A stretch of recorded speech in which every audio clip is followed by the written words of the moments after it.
एक बार एक सीधा साधारण पटगवार किसान था। वह एक संत जी के पास गया और कहने लगा कि मुझे ईश्वर का ऐसा नाम बता दो जिसे मैं सारा दिन जपता रहूं और अपना काम भी करता रहूं।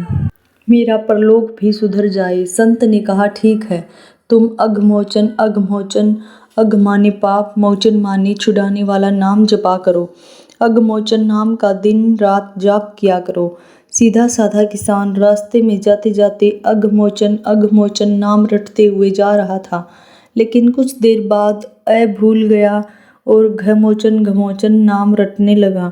अब दिन रात वह घमोचन घमोचन रटता रहता। एक दिन भगवान विष्णु भोजन करते हुए मुस्कुरा रहे थे, तो माँ लक्ष्मी ने इसका कारण पूछा।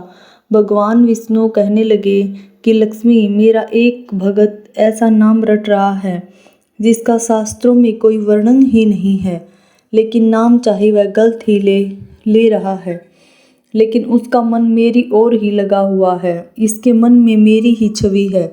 उसका गलत नाम लेने के कारण ही मुख पर मुस्कान है। माँ लक्ष्मी कहने लगी, आपको लगता है कि यह आपका सच्चा भगत है, तो चलो इसकी परीक्षा लेते हैं। विष्णु जी कहने लगे कि लक्ष्मी, अगर आपकी ऐसी इच्छा है, चलो धरती पर चलते हैं।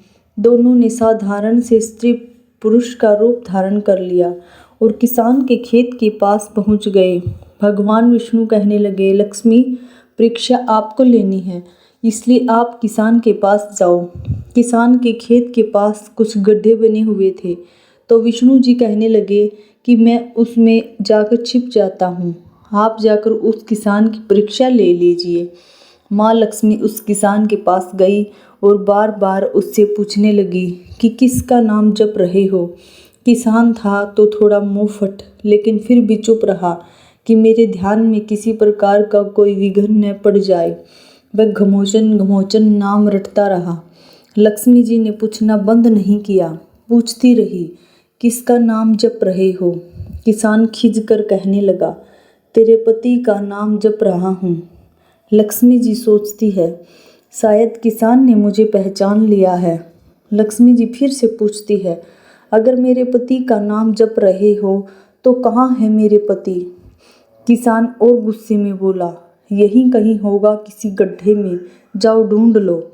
महालक्ष्मी ने विष्णु भगवान को पुकारा कि प्रभु बाहर आ जाओ, यह तो सचमुच आपका सच्चा भगत है। इसने तो मुझे भी पहचान लिया और आपके बारे में भी सब कुछ जानता है। भगवान विष्णु और माँ लक्ष्मी ने उसे साक्षात अपने दिव्य रूप के दर्शन दिए। कहने का भाव यह है कि भगवान तो भाव के भूखे हैं। निश्चल भाव और सच्चे मन से भगवान को जपते हैं तो वह ऐसे भक्तों से जल्दी प्रसन्न हो जाते हैं। राधे राधे।